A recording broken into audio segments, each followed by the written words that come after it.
Assalamualaikum warahmatullahi wabarakatuh. Halo teman-teman pencinta kisah misteri. Jumpa lagi dengan saya Dika di Kisah Hororku. Gimana kabarnya teman-teman semua? Baik yang ada di Indonesia maupun yang ada di luar negeri pada saat ini.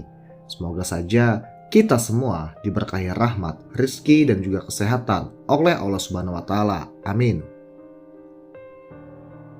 Pada episode kali ini kembali aku akan membawakan sebuah kisah yang dibagikan oleh salah seorang sahabat kisah hororku tentang pengalaman pamannya yang mendapatkan firasat kematian dari istrinya yang sedang mengandung.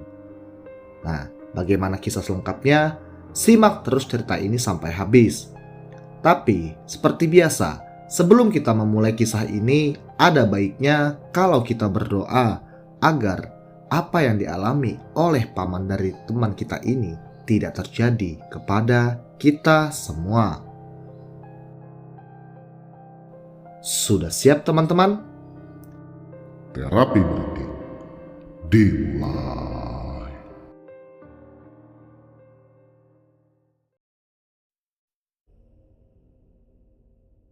Kisah ini dibagikan oleh salah seorang pendengar setia kisah hororku, di mana ia mengirimkan sebuah cerita tentang kejadian yang pernah dialami oleh pamannya yang bernama Agus.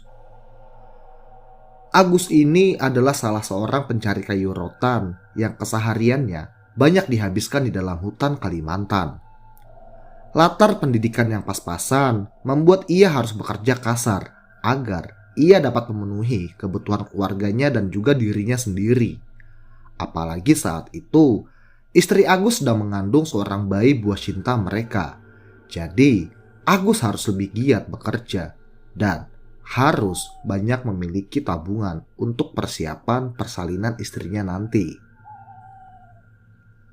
Berhari-hari bahkan berminggu-minggu, Agus sudah biasa melewatinya di dalam hutan saat itu. Ia memang dikenal oleh para warga kampung suka mencari kayu rotan sendiri di dalam hutan. Dan apabila hasil perolehannya banyak, barulah ia pulang ke desa. Di suatu siang, Agus berpamitan kepada keluarga kecilnya untuk pergi ke dalam hutan, karena saat itu ia ingin kembali berburu kayu rotan. Sang istri pun memberikan izin karena memang hanya itulah sumber pendapatan mereka saat itu. Dan setelah berpamitan, Agus pun langsung mengayuh perahu kecilnya untuk masuk ke dalam hutan.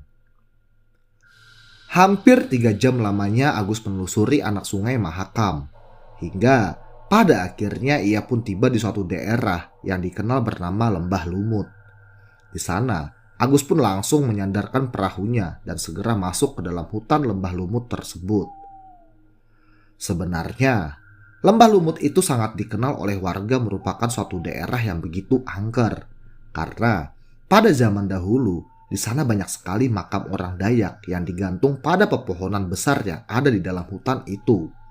Dan hal itu membuat para pencari kayu rotan banyak yang enggan untuk mencari kayu rotan di sana. Namun tidak dengan Agus, karena jarang didatangi oleh pemburu kayu rotan. Hal itu membuat banyak sekali stok kayu rotan yang berlimpah di dalam hutan tersebut. Dan itu artinya merupakan suatu keuntungan buat Agus. Setelah mengikat perahunya di tepi sungai, Agus pun segera masuk ke dalam hutan. Ia pun kemudian berjalan, perlahan-lahan masuk ke dalam lembah lumut tersebut. Baru saja ia masuk ke dalam hutan itu, tiba-tiba saja Agus sudah disambut oleh sebuah peti mayat peninggalan suku Dayak yang tergantung di sebuah pohon besar yang ada di sana. Namun bukannya Agus takut, ia malah terkesan biasa-biasa saja. Agus hanya pamit dan lalu kembali berjalan ke dalam hutan. "Datuk, permisi, anak cucumu mau lewat. Saya kesini hanya ingin mencari kayu rotan buat menafkahi keluarga saya yang ada di kampung," ujar Agus. Lalu ia berlalu meninggalkan tempat tersebut. Singkat cerita, Agus pun tiba di sebuah anak sungai kecil dan di sana ia berniat untuk bermalam. Dan keesokan harinya, barulah ia mencari kayu rotan yang memang melimpah dalam hutan tersebut. Agus pun langsung meletakkan barang-barangnya dan langsung membuat sebuah pondok sementara dari sebuah terpal yang berukuran 4 kali 3 meter. Lalu, ia langsung mencari kayu bakar untuk menghangatkan badan pada saat itu. Setelah semua telah beres, Agus pun langsung menikmati malamnya sendirian di tepi sungai tersebut. Entah mengapa, pada malam itu Agus tidak bisa tidur dan merasakan ada sesuatu yang tidak baik di dalam hatinya. Agus yang gusar akan hal tersebut pun kembali teringat akan keluarganya yang ada di kampung. Namun, ia tidak tahu apa-apa tentang apa yang sedang terjadi di sana. Malam berlalu begitu lama pada saat itu. Agus pun masih saja terjaga pada saat itu. Ditemani api yang ia buat, Agus terus saja merasakan gundah yang mendalam pada hatinya. Setelah waktu memasuki pukul 2 malam, Agus tak sengaja mendengar suara alunan musik tradisional Dayak yang nampaknya tidak begitu jauh dari tempat ia bermalam. Hal itu pun sontak membuat Agus sedikit takut pada saat itu. Karena setahu Agus, di tempat itu hanyalah sebuah hutan rimba. Namun, suara alunan musik adat Dayak itu nampak begitu jelas ia rasakan. Awalnya, Agus hanya berdiam diri di tempat ia bermalam. Namun, rasa penasarannya pun kini mengalahkan rasa takut yang ia rasakan. Sejenak, Agus langsung mengumpulkan serpihan demi serpihan keberaniannya untuk berjalan menuju ke arah sumber suara. Bersama gelapnya malam dan juga iringan musik khas Dayak tersebut, Agus menetapkan langkahnya untuk menuju ke sumber suara. Datang lama berselang, Agus melihat kalau di sana ada sekumpulan orang yang sedang asik menari dan juga bermain musik khas Dayak. Agus heran. Menurutnya, tempat itu adalah hutan belantara yang tidak ada satupun orang di sana. Namun entah mengapa pada malam itu, ia malah melihat ada banyak orang yang berada di tengah hutan tersebut. Mereka semua sedang asik menari-nari, mengiringi alunan musik seperti sedang melakukan sebuah ritual. Dengan seksama, Agus pun mencoba untuk fokus ke arah kumpulan orang-orang itu. Satu persatu, ia memperhatikan orang yang ada di sana. Sampai pada akhirnya, Agus terkejut melihat kalau di sana ada seorang wanita yang sedang terikat di sebuah batang kayu. Ya, wanita itu terlihat mirip sekali dengan istri Agus yang ada di kampung. Agus yang kaget pun segera ingin menyelamatkan istrinya yang saat itu tengah berada di tengah kerumunan orang-orang yang ada di sana. Namun, saat Agus mulai bergerak maju ke depan, tiba-tiba saja Agus langsung tersadar dan ternyata yang ia lihat tadi hanyalah sebuah mimpi. Lumayan lama Agus termenung mengingat kejadian tersebut hingga tak terasa pagi pun tiba. Ada rasa yang mengganjal saat itu di dalam hati Agus. Ia terus-menerus teringat mimpinya semalam. Ia juga khawatir dengan sang istri yang pada saat itu sedang mengandung si buah hati. Namun segera pikiran buruk itu Agus buang jauh-jauh. Ia pun menganggap kalau yang ia lihat tadi hanyalah sebuah mimpi dan kembali melanjutkan pekerjaannya untuk mencari kayu rotan. Sore hari pun tiba. Agus saat itu baru saja mendapatkan beberapa ikat kayu rotan saat itu, dan hasil tersebut bisa dibilang masih jauh dari target yang ia harapkan dan memaksanya untuk kembali bermalam lagi di sana. Malam harinya setelah makan, Agus pun kembali ditemani oleh api kecil yang ia buat saat itu.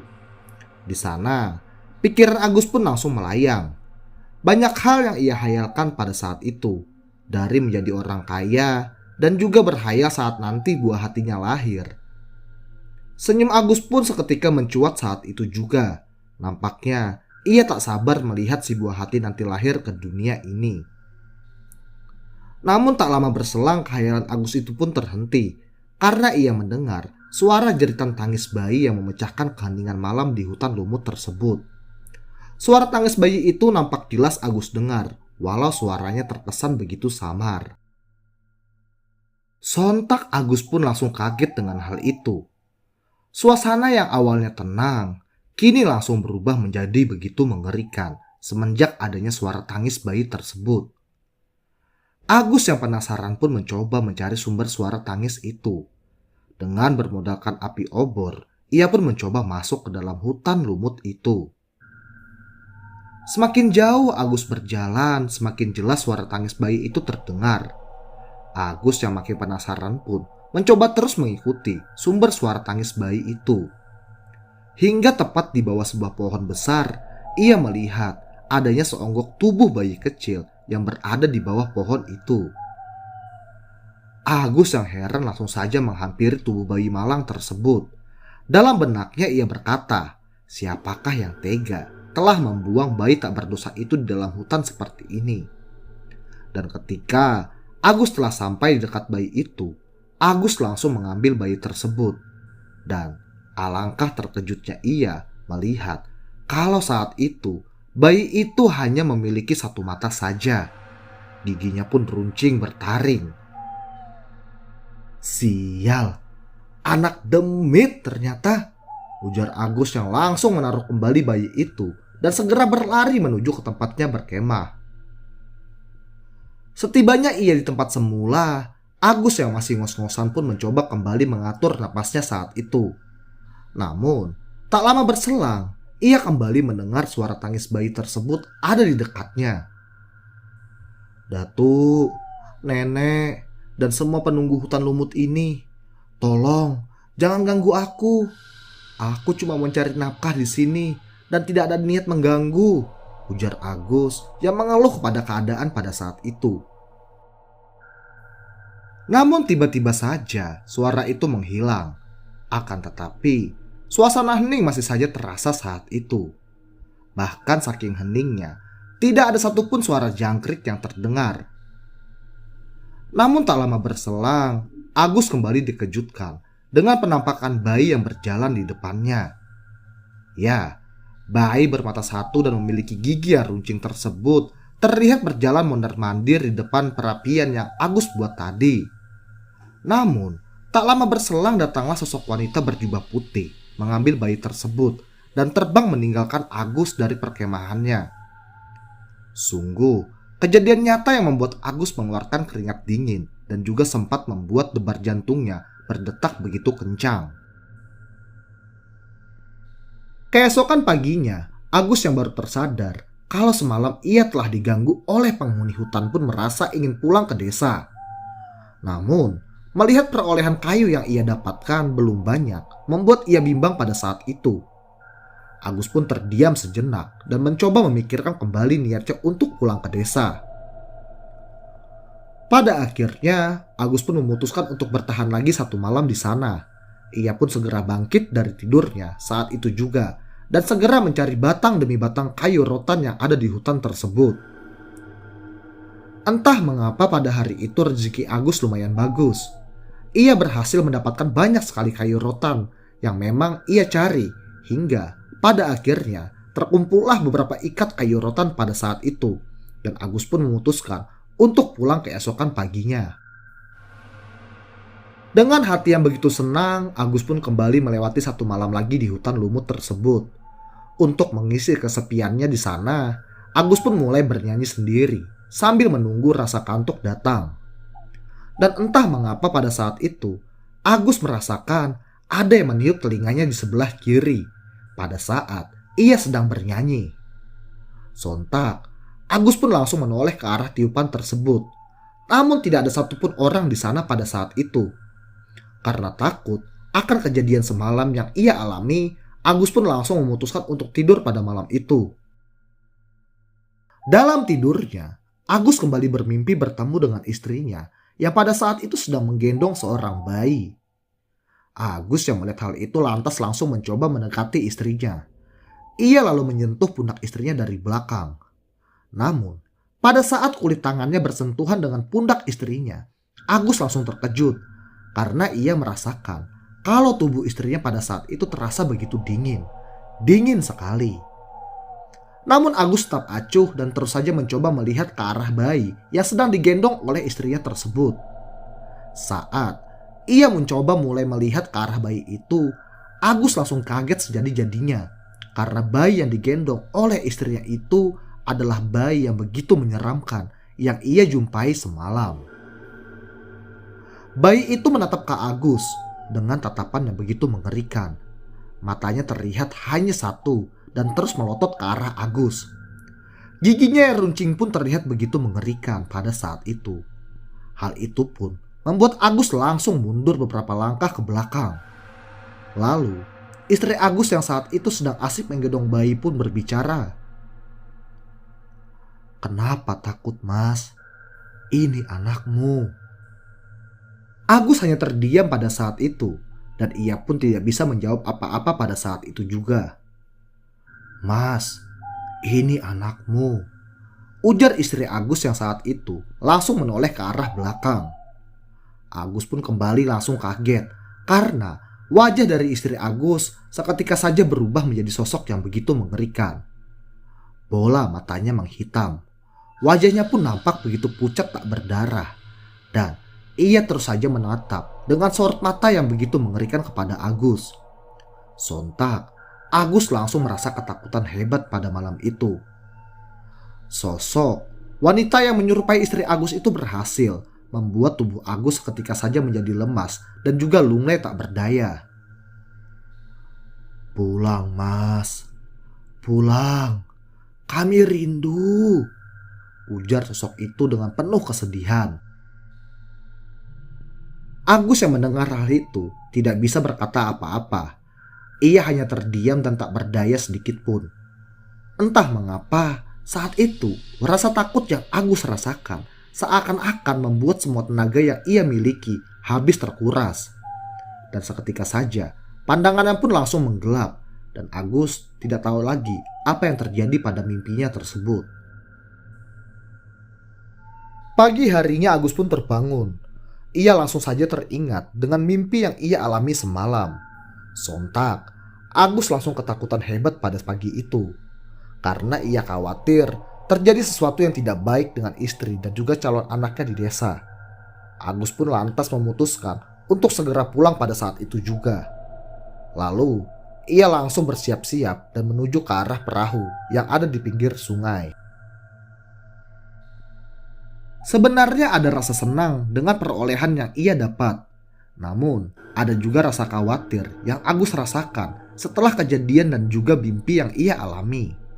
Sepanjang jalan, Agus hanya bisa melamun sambil tetap mendayung perahu kecilnya tersebut. Dan singkat cerita, setelah berjam-jam berlalu, Agus pun pada akhirnya tiba di ujung kampung. Namun Agus tidak langsung pulang ke rumah pada saat itu. Ia terlebih dahulu singgah ke pengepul kayu rotan untuk menjual hasil perolehan kayu rotannya. Dan setelah itu, Agus lalu berjalan ke pasar untuk membeli sedikit kue kesukaan sang istri. Dengan hati yang begitu ceria, Agus pun melangkah bahagia menuju ke rumahnya. Namun, Agus heran karena pada saat itu orang banyak sekali berkumpul di rumahnya. Dan tiba-tiba salah seorang warga pun menghampiri Agus. Warga itu pun berkata kepada Agus, "Sabar ya Gus, kuat, jangan bersedih." "Ada apa ini Pak?